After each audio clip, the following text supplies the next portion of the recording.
Eu quero dizer agora para aqueles que foram convidados e vieram. Essa pessoa que te convidou, irmão, ela não te trouxe aqui para que você viva igual a ela, para que você pare de viver como você está vivendo agora, que você pare de fazer as coisas que você gosta, que você acha certo. Ela convidou aqui você porque ela, de alguma forma, do jeito dela, ela te ama. Porque ela trouxe você aqui para que você tenha a oportunidade de conhecer, de entender esse evangelho e de se livrar da morte. Porque inegavelmente nós vamos passar por ela, nós vamos perecer. Nosso corpo é mortal, desde a queda no Éden.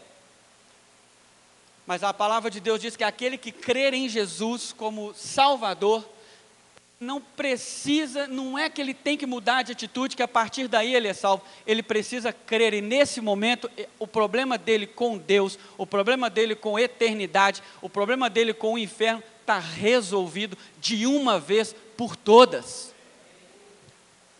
Então hoje é o dia, hoje é a oportunidade da gente dar um passo muito importante em realização desse plano de Deus. Eu peço por gentileza que você abra sua Bíblia no livro de Hebreus, capítulo 11, lá no verso 30. Essa história é uma história bastante interessante.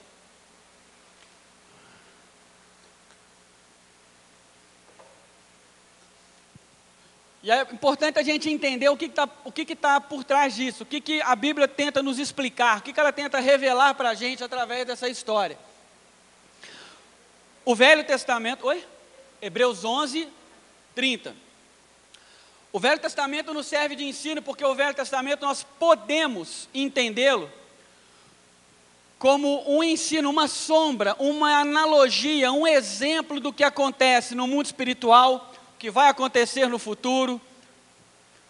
Então Deus fez com que a humanidade, principalmente focada no povo de Israel, que foi o povo que ele escolheu uma pessoa chamada Abraão.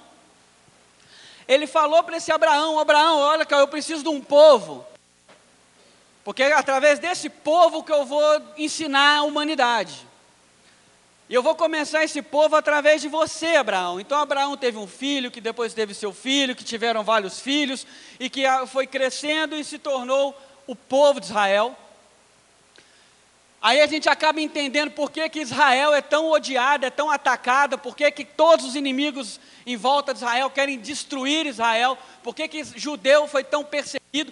Não é simplesmente porque muita gente acha que ele está invadindo uma terra que ele não deve, aquela questão lá de estar matando palestino, morrendo judeu, aquilo ali, o mundo nunca se preocupou com isso, porque está morrendo gente na África muito mais, há muitos anos, de maneira muito mais cruel, e ninguém olha para aquele lugar. O problema de Israel é que Israel lembra a humanidade que Deus existe, porque se Deus não existisse e que a sua palavra não fosse verdade, Israel já tinha sucumbido. Porque é um povinho desse tamaninho, cercado por inimigo de todo lado. Todo mundo querendo acabar com aquela raça. Israel lembra para o mundo espiritual, lembra para anjos, lembra para demônios, lembra para a luz, que a palavra de Deus, uma vez estabelecida, ela não se abala. Israel lembra para o mundo que Deus existe e que a palavra de Deus é verdade. Por isso, o sistema, não as pessoas em si, mas o sistema mundano, esse sistema secular, ele quer destruir Israel. Como se fosse uma maneira de apagar Deus da história, uma maneira de falar que o que está escrito na Bíblia não é verdade. Porque enquanto Israel existir, significa que o que está escrito aqui é verdade. Porque tudo que aconteceu com Israel ao longo da história, e ele está lá até hoje, e as coisas que estão acontecendo hoje em Israel, estão escritas aqui. Então Deus escolheu Israel e foi caminhando com Israel ao longo da história, e ali a gente pode entender uma série de coisas que acontecem no mundo espiritual, na relação do homem com o mundo, na relação do homem com Deus, na relação do homem com a lei, com as leis espirituais, a relação do homem com o pecado, e a relação nossa com o futuro, com a vida após a morte. E esse texto, ele traz muito ensino para a gente, muita coisa para a gente abrir os olhos, e perceber o amor e o cuidado desse Deus até hoje. Lá no verso 30 do capítulo 11 fala o seguinte: pela fé, não foi através de armas, de canhões, de explosão. Pela fé, ruíram as muralhas de Jericó, depois de rodeada por 7 dias. E pela fé, Raabe, uma prostituta, não foi destruída junto com Jericó, porque ela acolheu com paz os espias de Israel. O que tem a ver essa história? Esse texto que nós lemos, o capítulo 11 de Hebreus, ele é chamado, apelidado como a calçada da fama da Bíblia. Sabe, o portal das celebridades da Bíblia. Vamos atualizar hoje a nossa linguagem. A Bíblia chama do rol da fé, ou seja, exemplos de fé extraídos do Antigo Testamento. Vocês terem uma ideia, ele fala ali de uma série de pessoas ao longo da história que fizeram a diferença no seu relacionamento com Deus e por isso livraram povos, livraram reinos, fizeram grandes coisas nesse mundo, porque entenderam a fé de uma maneira talvez mais profunda do que os outros. Então ele vem falando aqui de Abraão, fala de Moisés, fala de Davi, fala de Noé, fala de um monte de gente, e no final a última pessoa citada, diretamente, que depois ele cita um monte assim, eu poderia falar de A, B, C, D, mas o último caso é de Raabe, que é uma prostituta. E onde isso é importante? Essa Raabe, ela também é encontrada na genealogia de Jesus Cristo. Se você for lá no livro de Mateus, por exemplo, que fala, Jesus, filho de José, filho disso, filho daquilo, filho dele, filho daquele, que aquilo era muito importante para a cultura judaica, a questão da genealogia. Hoje a gente dá pouca importância para isso, né? Hoje nossos filhos mal sabem quem que é o bisavô dele. Porque a nossa cultura não dá muita importância, mas naquela época dava-se muita importância. Entender a genealogia de Jesus Cristo talvez é importante para a gente entender certas coisas que Deus preparou também ao longo da história para que chegasse até em Jesus, ou seja, é somente Deus para que aquilo acontecesse, para que Jesus chegasse. Então é importante a gente entender. Mas ter Raabe na genealogia de Jesus, ela se junta a várias outras pessoas que a gente parte do princípio de, peraí, Jesus Cristo, Deus, Filho de Deus, Santo, como é que ele é descendente dessa mulher? Engraçado que tem outras pessoas que, principalmente para os judeus, para essa cultura que valoriza tanto a genealogia, tem gente que não devia estar lá. Tem lá uma samaritana. Samaritana eram judeus misturados com outros povos que nasciam samaritanos. Para os judeus, samaritano era um povo rejeitado, eles nem falavam com os samaritanos, eles nem conversavam com os samaritanos. Então a rejeição. E tem uma samaritana também lá na genealogia de Jesus. A primeira coisa que eu aprendo é entender que Raabe, uma prostituta, além de estar sendo citada aqui no hall da fama, junto com grandes heróis da fé, ela também se encontra na genealogia de Jesus, junto com uma outra pessoa que para os judeus era rejeitada, que era uma mistura do judeu com o povo que não era judeu. A primeira coisa que eu aprendo, gente, é que na família de Jesus, Jesus aceita qualquer um. Ele não faz acepção de pessoa. Porque isso é muito fácil, né, falar que vem a mim todo mundo, só que na minha família não entra. Não. Essa samaritana lá na história, na descendência de Jesus, diz que ele tem descendência dos dois lados, tanto judeu quanto não judeu, ou seja, ele é Jesus para o mundo inteiro. Para qualquer um, para todas as nações, para todas as descendências. E a Raabe me ensina que ele é Jesus, ou ele é Deus, ele é salvação para qualquer um. Ele é para mim, ele é para você, ele é para a prostituta, para o ladrão, para o político, para o economista, para o cientista, para o ateu, para o espírita, para o católico, para o meu filho, para a minha filha, para a minha esposa, para o meu marido, para os meus pais. Ele é Deus, ele é Jesus para qualquer um. E voltando lá, qual que era a história? Jericó era uma cidade que ela era fortalecida, cercada por muros. E a gente entende que o muro devia ser um muro grande, um muro alto e um muro largo, porque essa Raabe, a casa dela era em cima do muro. Não era nem do lado de fora, nem do lado de dentro, nem na beirada, como aqui em Minas a gente gosta de falar. A casa dela, onde ela recebia, onde ela trabalhava, era em cima do muro de Jericó. Então, entendendo também essas comparações que a Bíblia costuma fazer, Jericó, ela está geograficamente numa descida, num ponto mais baixo do nível do mar. Essa Jericó é a mesma cidade lá da parábola do samaritano, que eu acho que todo mundo já ouviu isso alguma vez na vida. Lembra daquele homem que estava indo na estrada, encontrou um cara machucado, passou um e não ajudou, passou outro, não ajudou. Ele ajudou, levou a pessoa lá para o hotel, para o estaleiro, e falou, está aqui a paga, quando esse cara melhorar eu volto e pago se ele gastou mais. Aquele homem que foi espancado no meio do caminho, ele também estava indo para Jericó. Porque a Bíblia nos leva a entender, o Espírito Santo nos leva a entender que Jericó também, ele quer dizer a vida sem Deus. É um lugar onde nós vivemos quando não estamos com Deus, quando não somos salvos. A Bíblia fala que quando nós cremos em Jesus e que nós somos salvos, Ele nos tira da luz, das trevas, e nos transporta no plano espiritual, Ele nos transporta para a luz, ou seja, Ele nos tira de um lugar, espiritualmente falando, e nos leva para outro.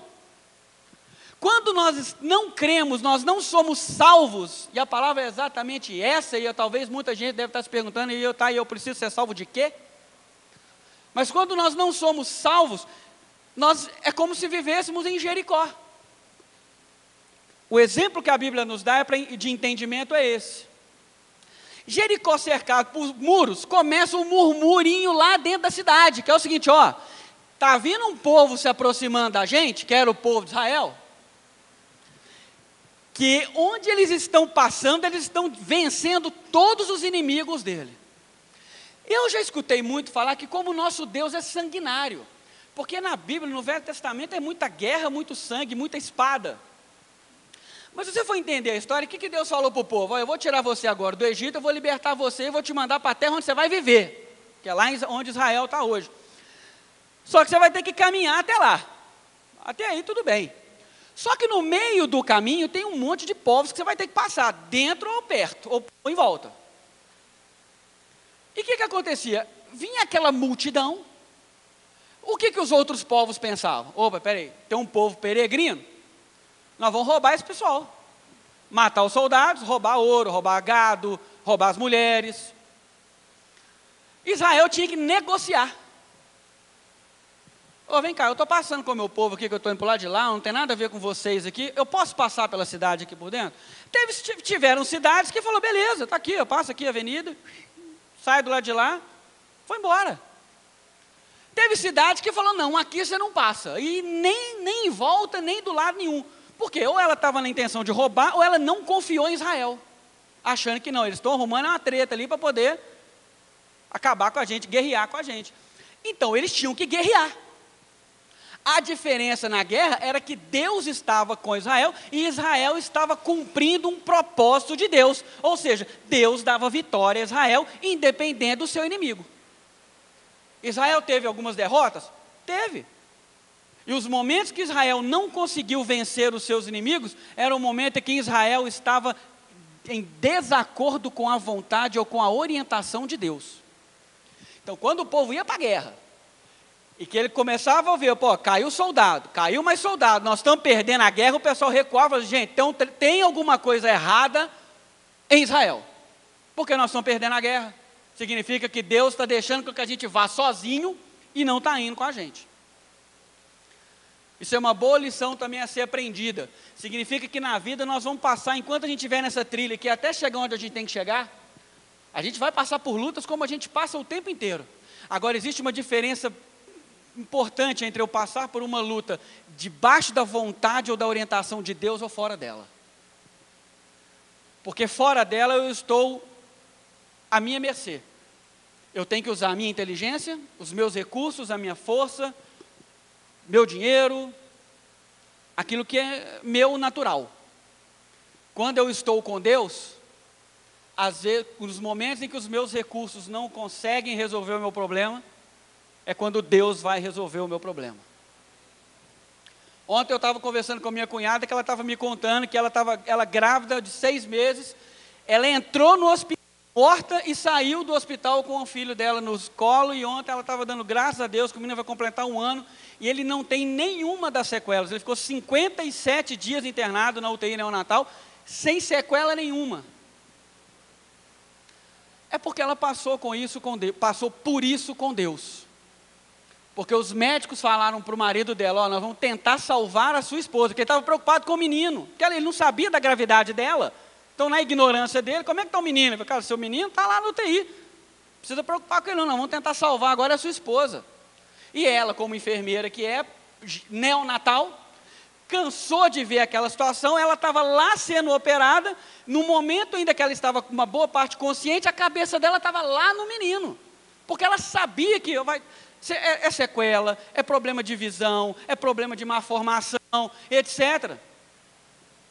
E o mais interessante que o testemunho dela foi que ela estava uma hora sozinha no hospital, no quarto, ela falou que não tinha visita, o marido dela tinha saído para resolver algumas coisas, que ela, segundo ela olhou para a janela, estava olhando para a janela do hospital, e a pergunta dela foi, Deus, o que está acontecendo? Por que isso tudo? E ela falou que naquele momento bateu um vento ali naquelas árvores e caiu um monte de folhas. E ela falou que o que veio, que o Espírito Santo trouxe à cabeça dela, foi um texto que está na Bíblia, que, filha, nenhuma folha de árvore cai sem o meu consentimento. E ela saiu de lá com o filho dela nos braços. E esse mês agora a gente vai comemorar 1 ano de vida daquela criança. Ou eu passo com Deus, ou eu passo sem Ele. Quando o povo começou a se aproximar de Jericó, Jericó lá dentro, está vindo aquele povo aí, o que nós vamos fazer? A ordem foi, tranca tudo, ninguém entra, ninguém sai. Fecha a cidade, lacra-se os muros, fecha-se os portões, e vão preparar para a guerra. Paralelo a isso, Deus já tinha falado para o líder do povo naquele momento, que era Josué. Moisés já tinha morrido, Josué, o povo de lá comprou briga com você. Eu vou entregar esse povo também nas suas mãos. Josué, como estrategista, e também seguindo a orientação de Deus, ele falou assim, olha, chamou 2 soldados experientes, e falou assim, vai lá, entra como espião na cidade, dá uma vasculhada, vê o que eles estão falando, vê como é que eles estão se preparando, vê como que as coisas estão acontecendo lá de lá, e me traz notícia. A Bíblia conta, é nesse momento que Raabe entra na história, que quando eles foram lá, que eles estavam passando ali, passando por cima do muro, dando uma olhada, eles viram o prostíbulo, a casa lá da Raabe, e eles resolveram se esconder ali. Por quê? Cara, quem que vai procurar a gente, os soldados, lá dentro, num momento desse, lá, e principalmente um povo que o pessoal já conhecia de história, porque já vinha conhecendo Israel, que o Deus deles proibia os homens de prostituição. A inteligência dos espiões foi, se o povo está achando, se eles sabem que nosso Deus nos proíbe de prostituição, o último lugar em que eles vão nos procurar vai ser na casa de uma prostituta. Eles chegaram lá e se esconderam lá. E falaram para ela, a gente vai esconder aqui. Deixa a gente, põe a gente num quartinho, afastado, num lugar ali qualquer, não precisa falar nada, que a gente não vai fazer nada com você. Só que Raabe, ela tinha 2 informações, que aí, o que é importante a gente fazer, gente, com as coisas que nos vêm aos ouvidos. A Bíblia fala que Deus vai garantir que o Evangelho chegue no ouvido de todo mundo. Como Ele vai fazer isso, eu não sei. Me perguntam, e aquela tribo na África, lá no meio, que ninguém chega perto? Não sei. Não é o intuito hoje tentar explicar isso. Mas a palavra de Deus diz que vai fazer. Então Raabe já tinha escutado que aquele povo vinha vencendo os inimigos e que ele tinha um Deus muito forte que ninguém poderia vencê-lo. E a informação que ela tinha também era que Jericó estava com medo, a cidade que ela vivia estava com medo daquele povo. E ela em cima do muro. Ela estava no meio do caminho, onde a guerra ia acontecer. Porque, estudando um pouco ou lendo alguns livros, a gente vê que os muros serviam para onde os soldados jogarem flecha. Então, ou seja, se flecha descia, flecha subia. Aí a palavra de Deus diz que Israel, por isso que fala, pela fé, Raabe, a prostituta, ela creu no poder do Deus de Israel. O Espírito Santo falou dentro de Raabe, que ela olhou e falou, gente, nós vamos ser destruídos porque esse Deus é grande. E esse Deus, ele trabalha e ele dá vitória para quem está junto com ele. Ela virou para os espias e disse: olha, faz o seguinte, eu deixo vocês aqui, mas me salva. Quando a guerra começar, quando vocês invadirem a cidade, que vocês vão destruir isso aqui, você me salva? E a minha família? Os espias falaram com ela, os espias falaram: tudo bem. Quando a gente for embora, você põe aqui um lençol vermelho na janela, porque lá eu vou falar que a casa que tiver o lençol na janela vermelho, não põe a mão. A Bíblia diz que além daquela mulher colocar aquele lençol vermelho, aquele tecido vermelho ali na janela como sinal, a Bíblia fala que ela chamou os pais dela, os irmãos e toda a parentela dela para dentro da casa. Lembrando que, se hoje a profissão de meretriz, de prostituta, já não é bem vista, naquela época pior ainda. Imagina o trabalho que aquela mulher teve de convencer os pais e a família dela de ir lá para dentro da casa dela, em cima do muro, no meio da guerra. E às vezes a gente acha que é difícil demais falar de Jesus para as pessoas. Trazer as pessoas para a fé, trazer as pessoas para a igreja. Aquela mulher que não tinha nada com Deus até então, ela conseguiu convencer a família dela inteira a ir para dentro da casa dela, para a casa de meretriz, no meio da guerra, no meio do caminho.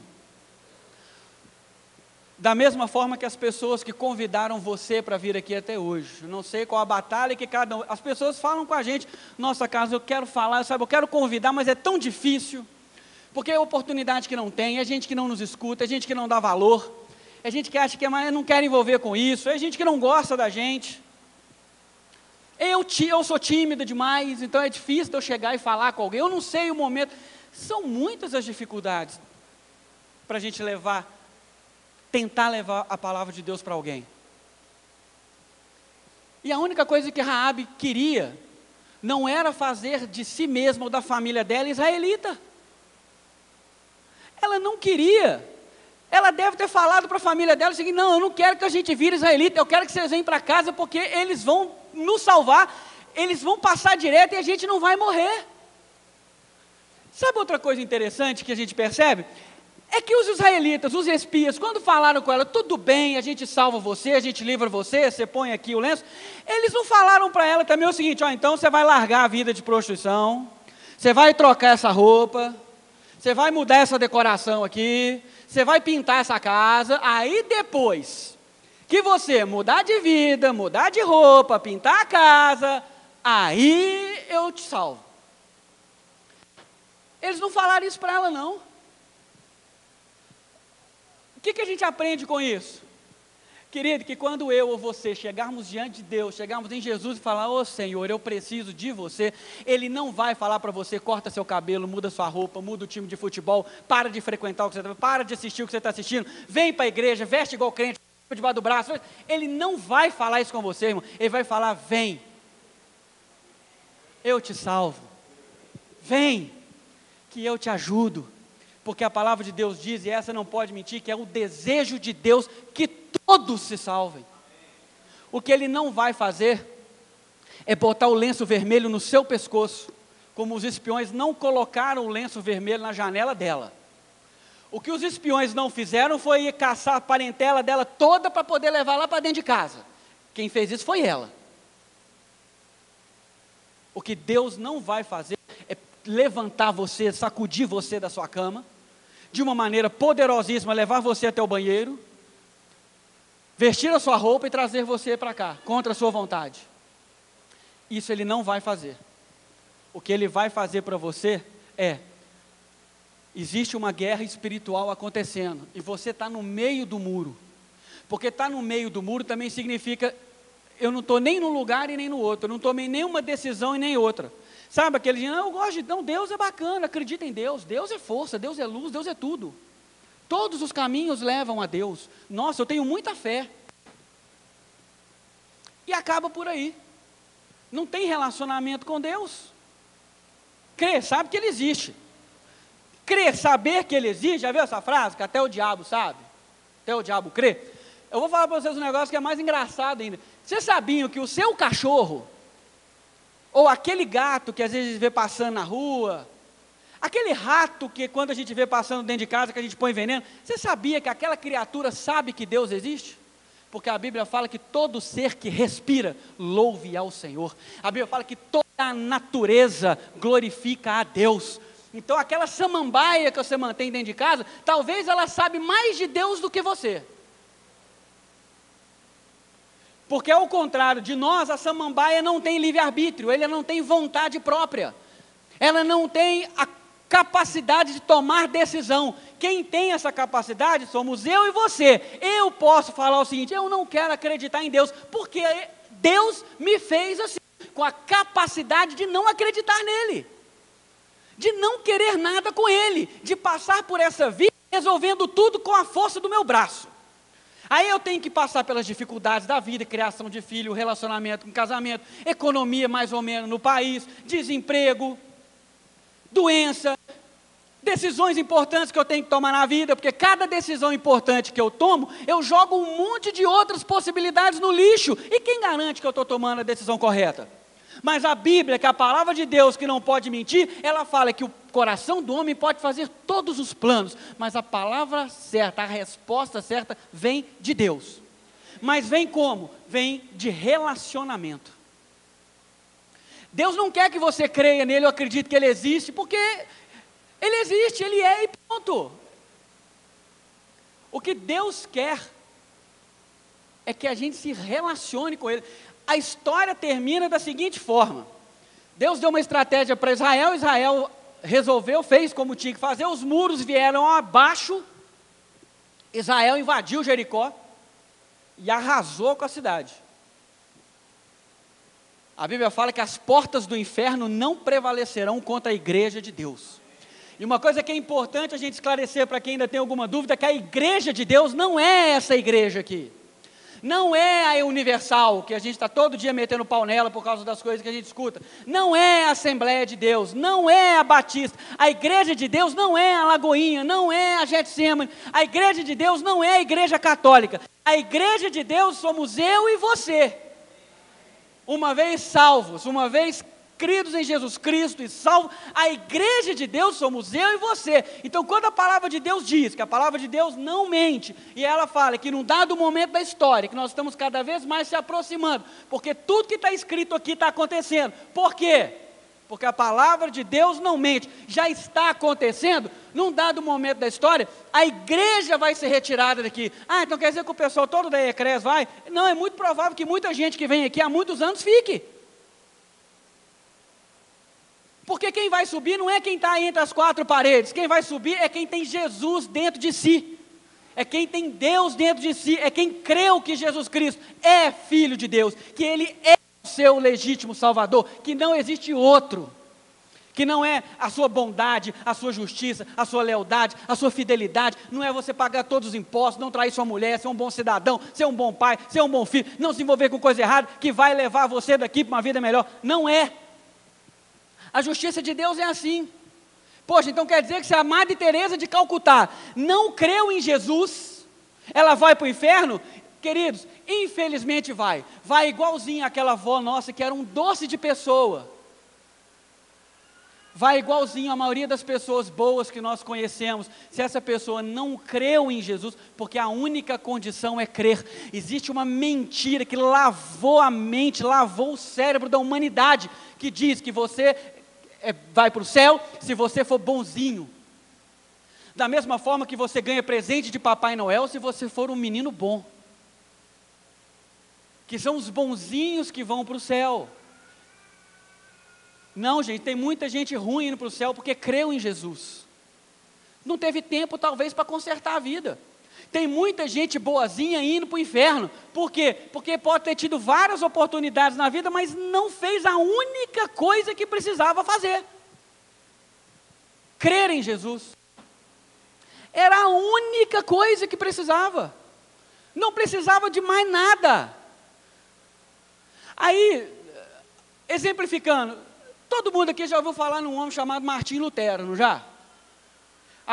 Atribui-se a esse homem o movimento do protestantismo no mundo. a história fala que esse homem, ele chegou num nível da igreja católica, muito cedo, que muita gente chegava muito velho, ou seja, ele era um estudioso, um seguidor. E a história dele fala que ele subia escadas e descia escadas de joelho, que ele fazia aquele monte de sacrifício, fazia um monte de coisa. E um dia, ele lendo a Bíblia, estudando a Bíblia, que ele fez algumas perguntas para Deus, e o Espírito Santo fez ele entender que a pessoa só é salva pela sua fé. Você imagina, gente, o trauma daquele homem. Deve ter vindo na memória dele a quantidade de escada que ele subiu e desceu de joelho. E ele falou, gente, quer dizer que Deus não era uma pessoa, um ser humano que estava tentando convencer ele, não. Foi sozinho com Deus. E Deus virou para ele e falou assim, é assim, Lutero. E ele falou, Deus, então quer dizer que tudo isso que eu fiz aí para trás não é para nada, não te deu calo no joelho. Então quer dizer que um monte de coisa que eu faço, achando que eu estou fazendo para reservar o meu lugar no céu, aquilo não está reservando? Não, querido. O que reserva, o que garante o seu lugar na vida eterna é crer em Jesus. Não é vestir roupa de igreja, não é mudar os seus hábitos. O relacionamento com Deus é que vai te dar visão, entendimento de uma série de coisas que você pode estar acreditando, praticando, fazendo, que não é bom para você. Que não traz benefício para a sua vida, que abrem portas ou abrem oportunidades na sua vida para o mal entrar. É o relacionamento com Deus é que te ensina isso. Essa coisa de falar como você deve andar, deve agir, deve vestir, quem criou isso não foi Deus, isso não está na Bíblia, isso está na mente das pessoas. É por isso que, graças a Deus, aqui eu prego desse jeito, e às vezes de camisa polo. Só não prego de bermuda porque o pastor Vicente não deixa, que fala que é demais. Mas por quê? Porque eu não preciso vestir aquela roupinha de crente, roupinha de pastor, sabe? Aquele terno preto com a camisa mostarda, com a gravata vinho e a calça verde. Eu não preciso vestir roupa de pastor, eu não preciso fazer isso, sabe? Eu não preciso fazer aquela cara de arrependido o tempo inteiro, para as pessoas verem o quanto que eu sou santo. Não. Eu chego em casa, dia do jogo do Galo, como hoje, eu vou gritar Galo. Aí não, eu me aborreço, às vezes no carro, no trânsito eu chamo alguém de burro. Por quê? Porque eu sou crente e sou gente. Mas aí Deus, no Espírito Santo, no momento seguinte fala, olha, você está chamando aquele cara de burro, e se em um dado momento ele guardar a sua cara e um dia você tiver de pregar para ele?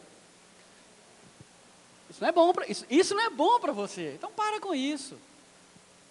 Aí ele vai amadurecendo, aí ele vai te mostrando o que é bom, porque a palavra de Deus diz, e a palavra de Deus, e tudo que está escrito, é verdade. Fala que tudo lhe é lícito, tudo lhe é permitido, isso é o livre-arbítrio, eu posso qualquer coisa. Aí o texto termina assim, mas algumas coisas te são proibidas. Não. Nem tudo te convém, porque às vezes o que convém para outro. Mas tem coisa que não te convém. A gente fica muito focado na bebida, no álcool. Olha só que engraçado, eu sou cocólatra. Se deixar, eu substituo água por Coca-Cola. Parei com isso há muitos anos, até eu ter um problema sério de rins. Porque eu não tomava água, eu só tomava Coca-Cola. Eu fui parar no hospital várias vezes por causa disso. Até eu conhecer uma santa tintura de parietária, de um santo Eustáquio,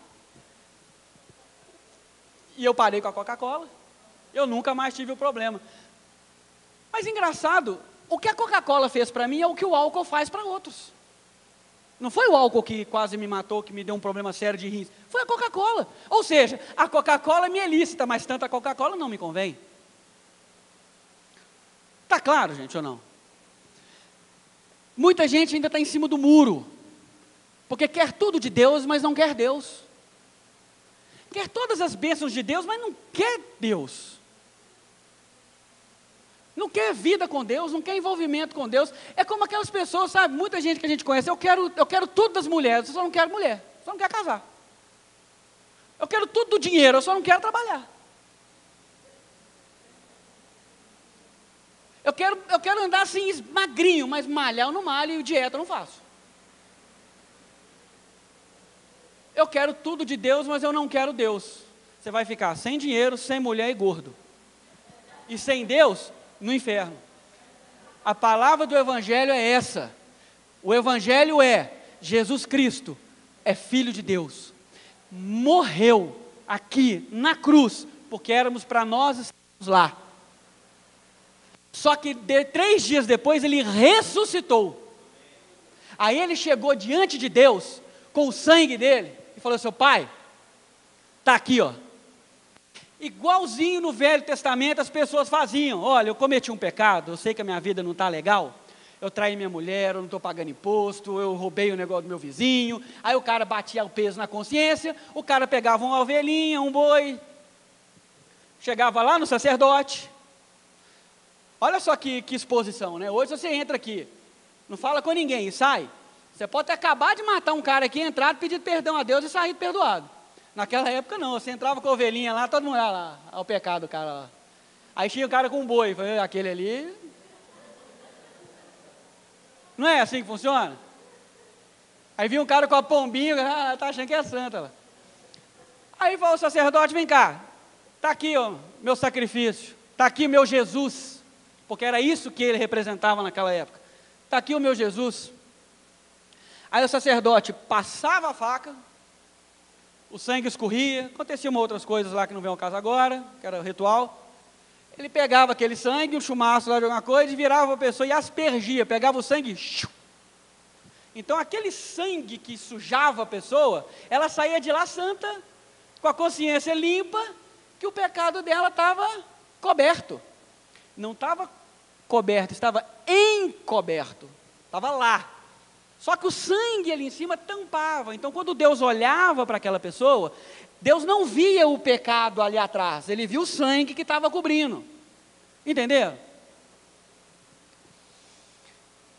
Quando os espiões falaram para Raabe: Raabe, você vai pôr um lenço vermelho na sua janela e vai botar aí dentro sua família, sua parentada inteira. Como você vai fazer isso? Não sei.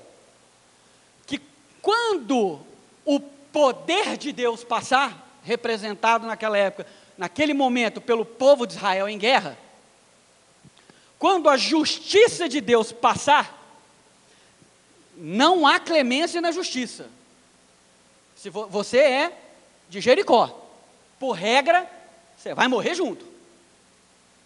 Mas você vai pôr aquele pano vermelho. Aquele pano vermelho para Raabe significava o sangue. Então quando o pessoal passava: opa, tem uma casa ali. Aí vira o pano vermelho, passa direto, que essa aí a gente já sabe quem é, não é para mexer. E a Bíblia fala que Raabe salvou a si, todos os seus familiares. E essa mulher, por causa dessa atitude, consta lá no hall da fé da Bíblia, na genealogia, ou seja, na história, na genealogia, na árvore genealógica de Jesus, na descendência de Jesus. E Jesus, quando morreu na cruz, ele pegou o sangue e foi lá diante de Deus e falou assim: Pai, está aqui meu sangue.